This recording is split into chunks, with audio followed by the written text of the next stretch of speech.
participate in overseas voting. That is where the Philippine passport will come in handy also.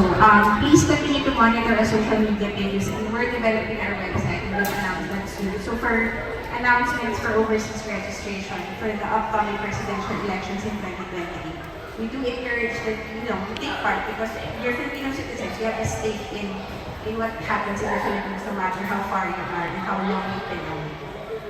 Questions? Wala na. Pwede naman ako. Sige. Yes.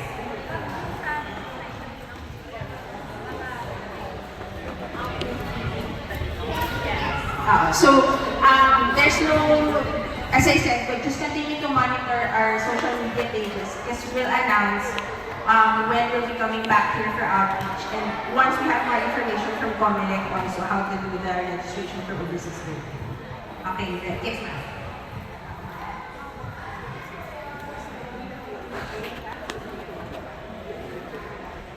No double taxation, except for VAT, syempre, if you buy like in the department store of the Philippines. Yeah. Income.